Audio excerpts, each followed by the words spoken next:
Thank you Mahendra ji for doing this for us. My pleasure. जी, तो आज आप हमारे साथ आए, आपने हमें टाइम दिया, हम इसके लिए बहुत ही ज़्यादा शुक्रगुज़ार हैं।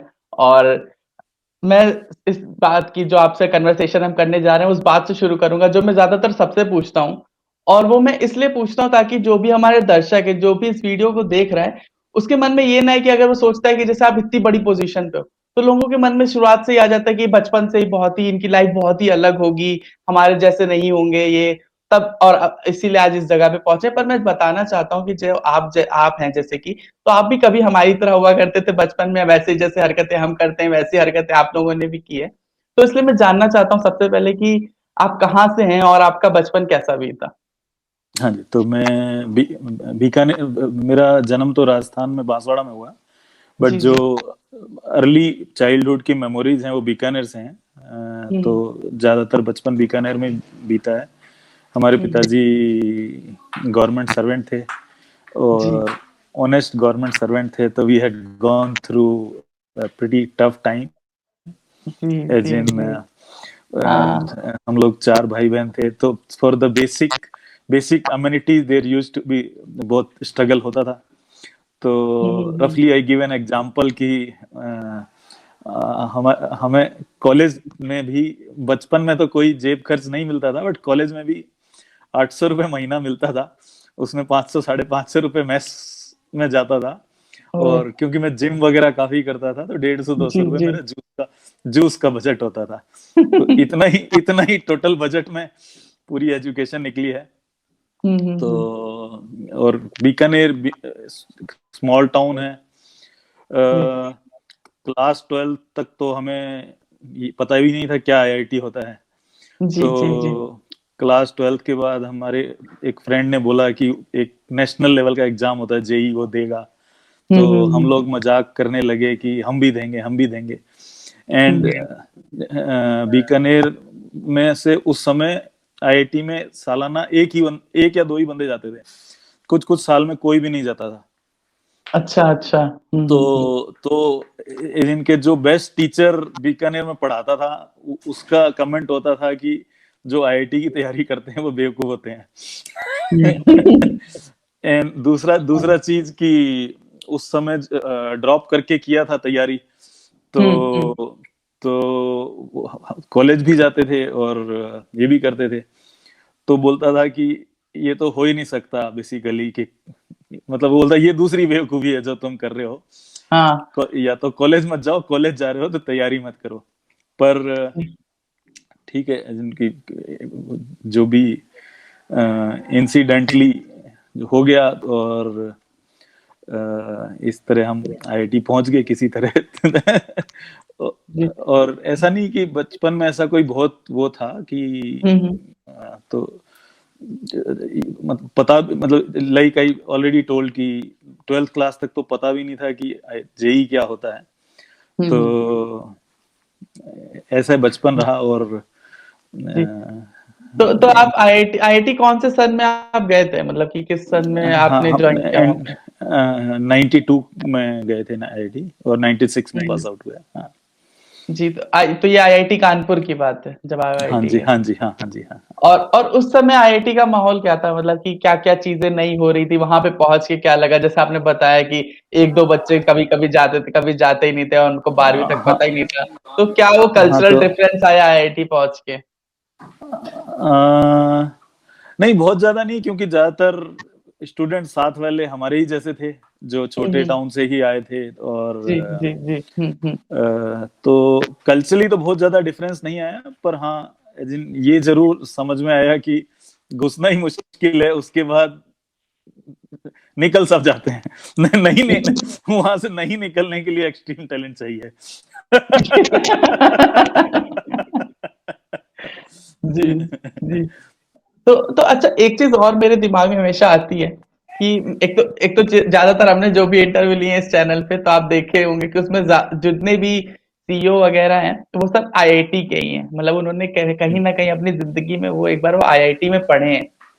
और मान लीजिए कोई ऐसा इंसान इस वीडियो को देख रहा है जो आईआईटी से नहीं पढ़ा है, पर उसकी भी इच्छा है कि वो भी ज़िंदगी में जा कर के आगे ऐसी ही चीज़ें करे। तो आपकी आईआईटी की ऐसी क्या लर्निंग है जो आप उसे बताना चाहेंगे कि नहीं भाई, अगर हम आईआईटी से हैं तो जरूरी नहीं है, तुम अगर नहीं हो तो तुम नहीं पहुंच पाओगे वहां पे, तो आपको तो अगर आप आईआईटी से नहीं है तो आपको क्या, तो आईआईटी से है तो आपको क्या एडवांटेज मिलता है, और नहीं है तो क्या मिलता है, तो आपको हाँ, क्या करना चाहिए? तो जी। आईआईटी से होने का एक एडवांटेज तो पक्का मिलता है कि एक क्लब में एंट्री मिलती है, कि साथ वाले सारे अच्छी पोजीशन पे हैं, आपको कभी किसी लार्ज ऑर्गेनाइजेशन में हम्म एंट्री चाहिए तो आप उनसे कनेक्ट कर सकते हैं, बात कर सकते हैं, अपना प्रपोजल रख सकते हैं।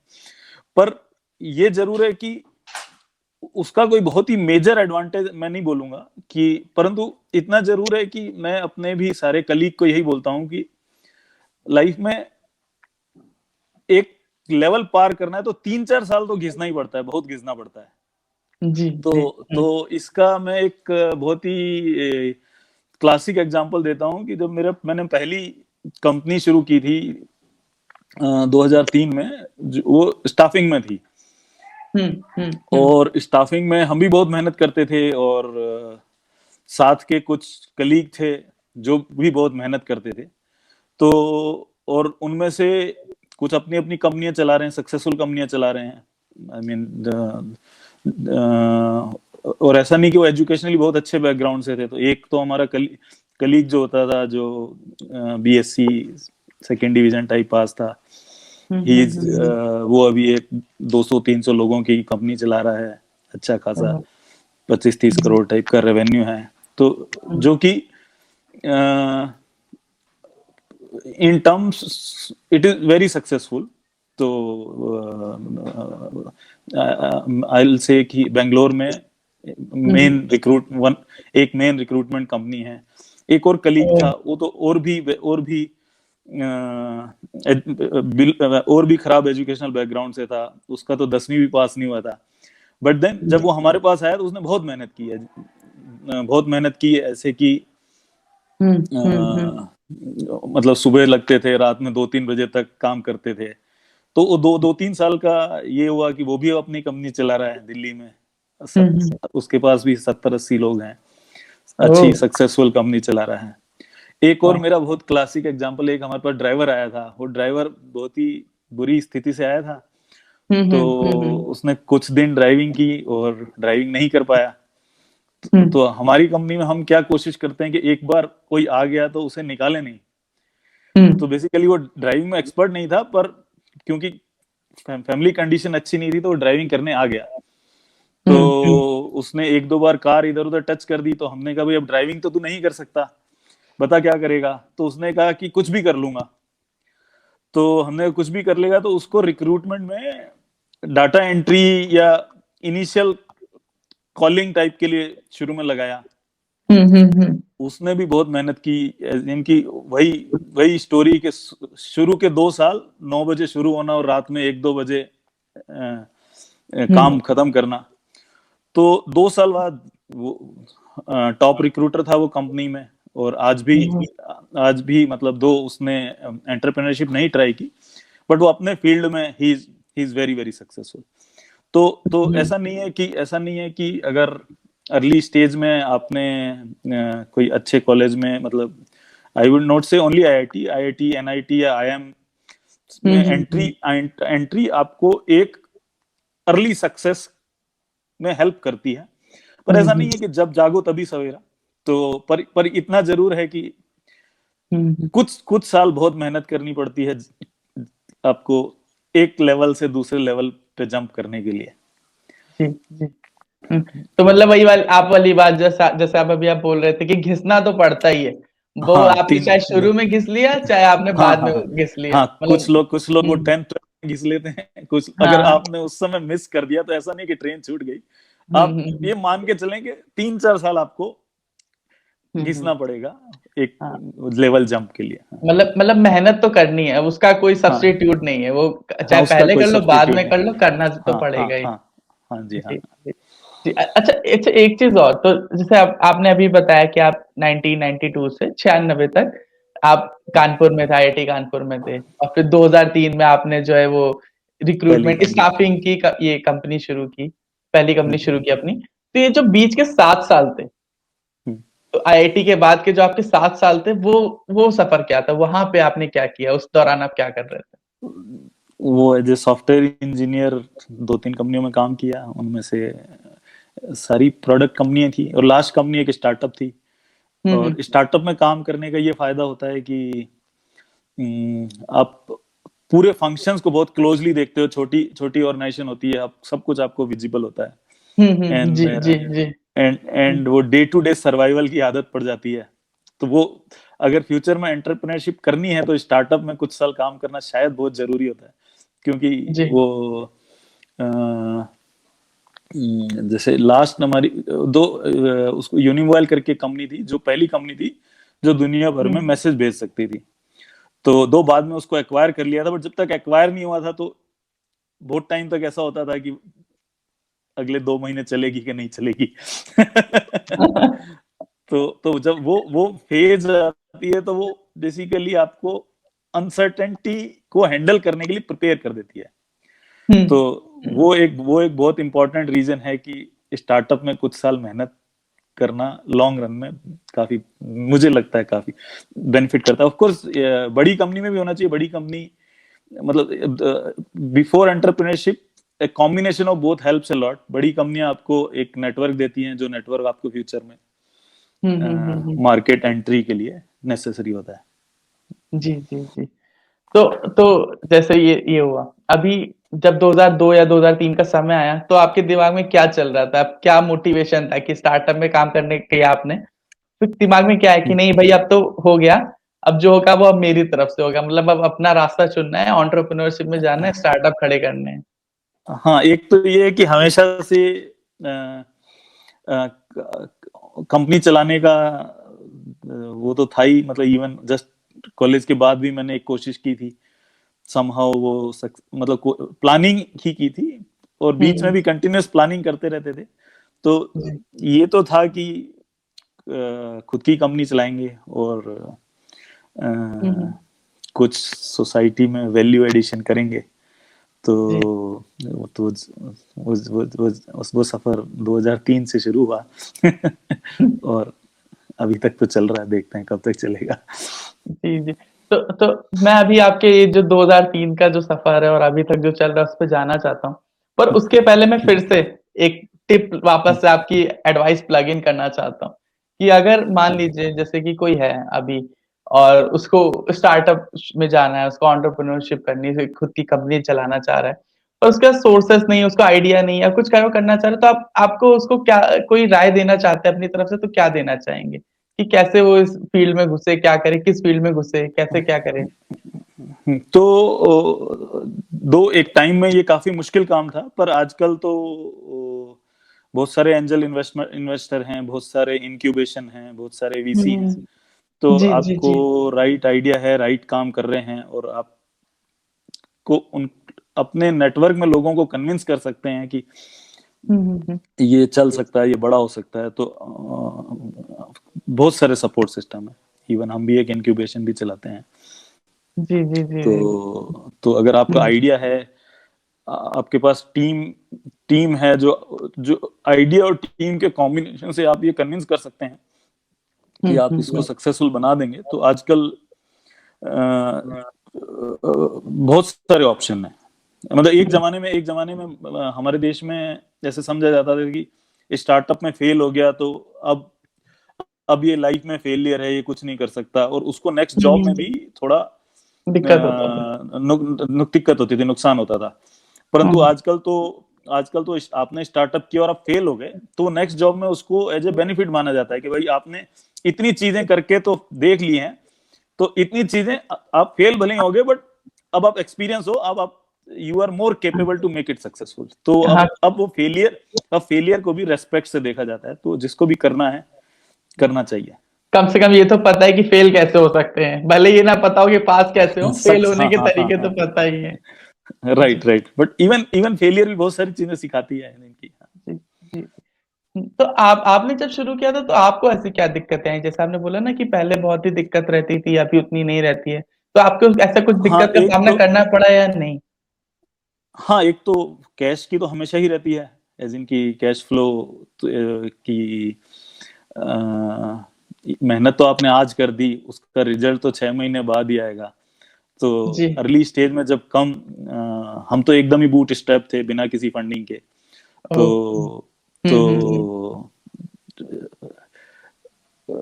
तो बेसिकली वही है कि कैश हम फ्लो का देखिए। चार गुना काम करते थे ताकि ताकि वो 6 महीने का काम 2 महीने में हो। तो जी, जी, जी। अच्छा, तो अभी मैं थोड़ा-सा जानना चाहूँगा 2003 से लेकर के अभी तक का जो एंटरप्रेन्योरशिप जर्नी है, पर उसके पहले जो भी हमारे व्यूअर्स हैं, जो भी हमारे दर्शक हैं, उनको मैं ये बताना चाहता हूँ कि वैसे तो अमूमन हम ज़ूम कॉल पर इस रिकॉर्डिंग को करते हैं, पर आज जो हम रिकॉर्डिंग कर रहे हैं, उस सॉफ्टवेयर का नाम है डायल टीएम और वो सॉफ्टवेयर जो है, वो खुद महेंद्र जी की कंपनी का ही है। तो शुक्रिया थैंक यू। आपका कि आपने हमको ये सॉफ्टवेयर प्रोवाइड किया ताकि हम इससे आपके ये अपने इंटरव्यूज की रिकॉर्डिंग करते रहें और हम आगे भी इसी सॉफ्टवेयर का प्रयोग करेंगे आगे की रिकॉर्डिंगों के लिए। तो उसके लिए थैंक बहुत-बहुत धन्यवाद और वापस से आता हूँ मैं अपने थैंक यू। सवाल पे कि 2003 से लेकर के आपका जो अभी तक का सफर है वो कैसा था और कहाँ कौन-कौन से पड़ावों से होके गुजरा है?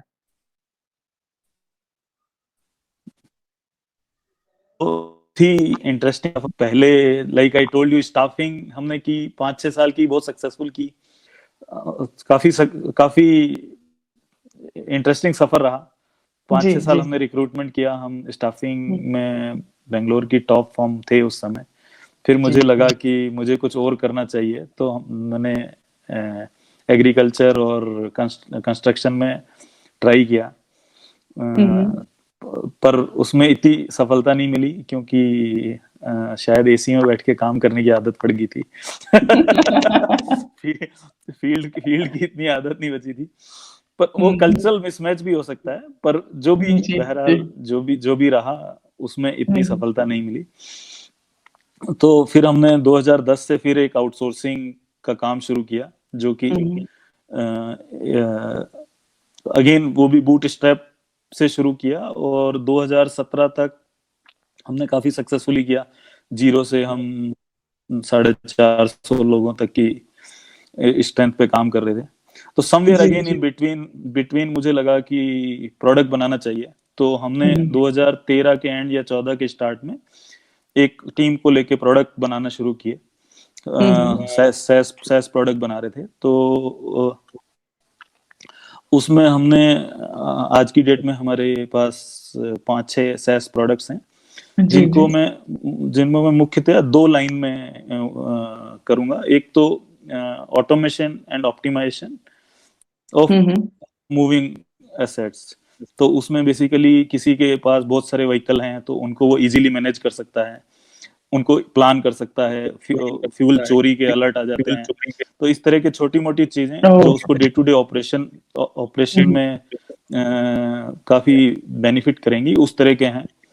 फिर एक स्पेशली इंडिया में, बाहर तो कम कंट्रीज में होता है कि बहुत सारे लोग बीपीओज वगैरह में, नाइट शिफ्ट वगैरह में काम करते हैं। जी, जी, जी।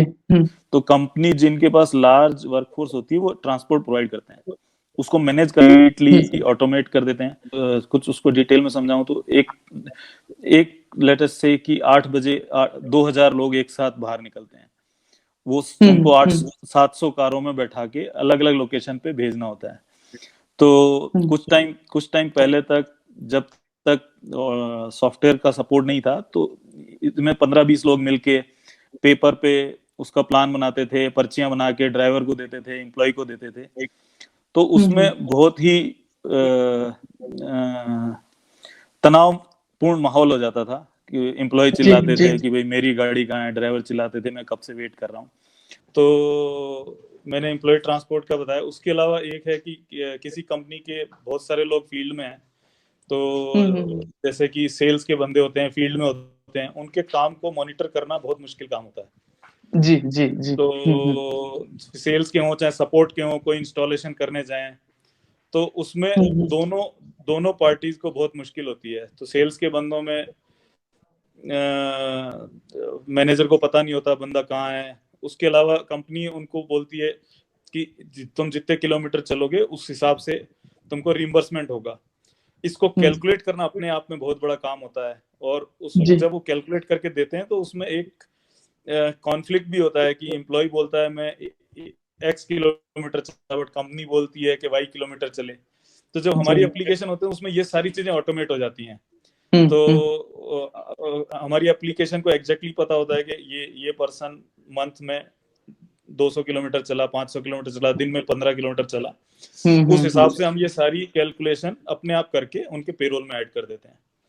उसके अलावा मैनेजर अपने अपने सारे एम्प्लॉयज का वर्क प्लान कर सकता है। हाँ और मान लो कि रन टाइम पे उसका एक बंदा एक्स लोकेशन पे है और उसको उसी समय एक और क्वेरी आती है, उसी उसी लोकेशन पे एक और काम आता है, तो हम्म वो उसको अपने ऑफिस से बैठ के असाइन कर सकता है और एम्प्लॉय उसी समय जाके वो काम को खत्म कर सकता है। तो इस तरह से टर्न अराउंड टाइम भी बहुत बढ़ अच्छा जाता है। और इसके अलावा दो छोटे छोटे बहुत सारे फीचर हैं, बट एक दो मैं हाईलाइट करना चाहूंगा कि आप किसी से कार्ड एक्सचेंज करते हैं तो लॉट ऑफ टाइम वो कार्ड खो जाता है और आपका वो कनेक्शन लूज हो जाता है। जी हमारी एप्लीकेशन में आप उस कार्ड का एक फोटो लीजिए, तो वो अपने आप आपके कॉन्टेक्ट डिटेल में भी उस बंदे की डिटेल, उस पर्सन की डिटेल ऐड कर देगा और कंपनी के डाटाबेस में भी कर देगा। तो ओ आप वो ओ ओ कनेक्शन ओ को कभी लूज नहीं करेंगे। जी दूसरा जी जी दूसरा मान लो कि आप सडनली दिल्ली जाते हो किसी से मिलने, तो हम्म एप्लीकेशन आपको ऑटोमेटिकली याद दिला देगी कि इसी लोकेशन में आधा किलोमीटर या 1 किलोमीटर दूर पे और दो क्लाइंट हैं, आप यहाँ तक आए हुए हो तो उनसे भी मिल के जाओ।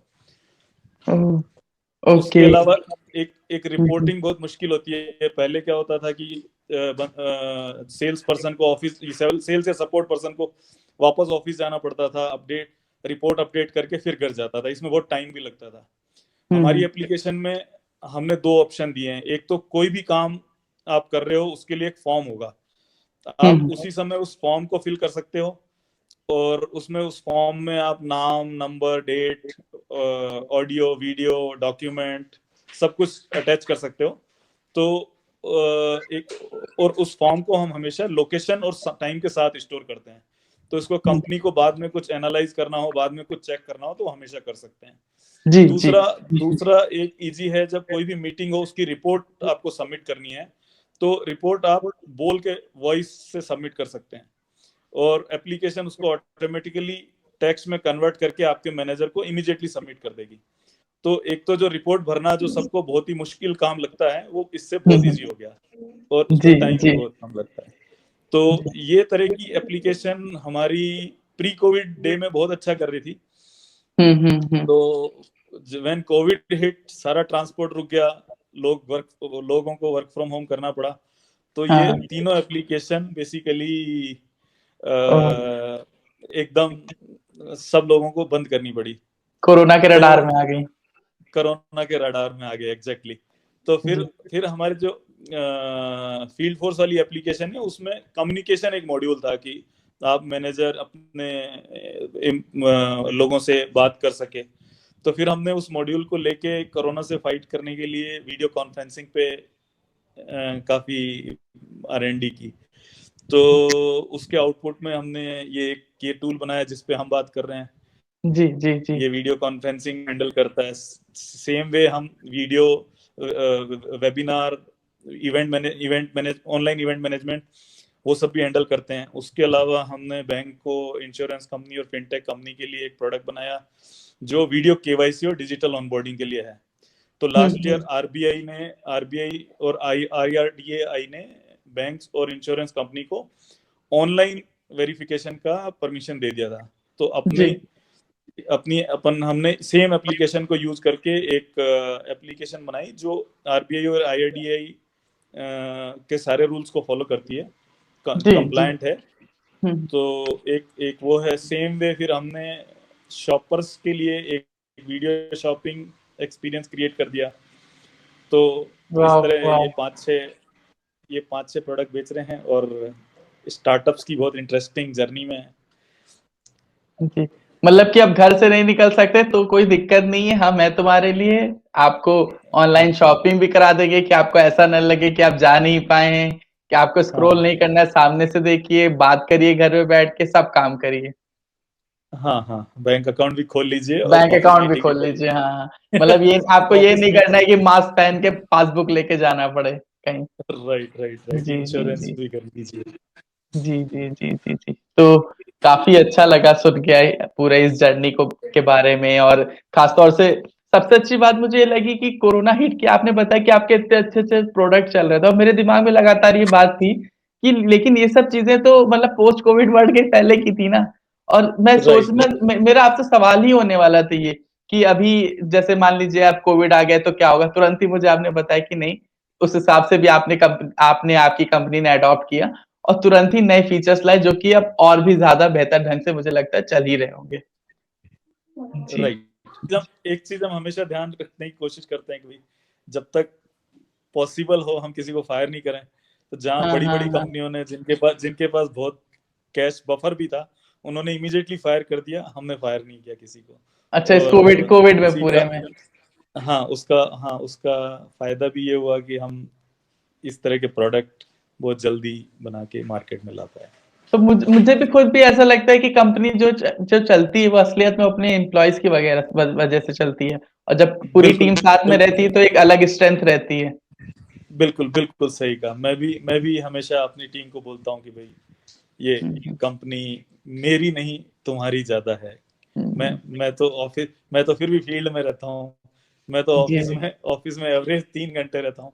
तुम ही लोग हुँ। 10-12 घंटे रहते हो।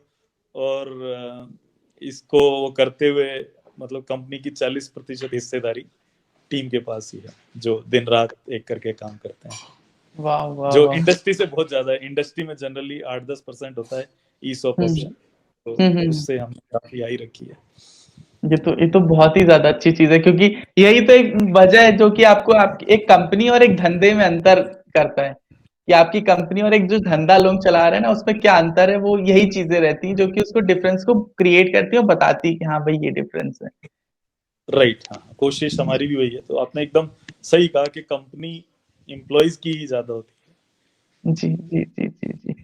तो महेंद्र जी, आपसे बात करके हमें बहुत अच्छा लगा, और हम उम्मीद करते हैं कि जो कोई भी इस वीडियो को देख रहा होगा उसके मन में एक ख्याल होगा कि भाई मैं तो छोटी जगह से आया, क्या करूं? फिर उसके मन में ये ख्याल होगा कि यार मैंने 2 साल पहले कोई आइडिया सोचा था, पर अब तो कोरोना आ गया, क्या करूं? तो आप के लिए एक बहुत ही बड़ा उदाहरण है कि भाई काम करना है तो आप काम कर लेंगे, चाहे जैसी भी स्थिति हो, बस ये है कि थोड़ा दिमाग चलाना पड़ेगा। है। हाँ, हर हर परिस्थिति में हम्म। काफी मौके होते हैं, उनको बस राइट, उनको उनके ऊपर मेहनत करने की जरूरत होती है। जी, जी, जी, जी।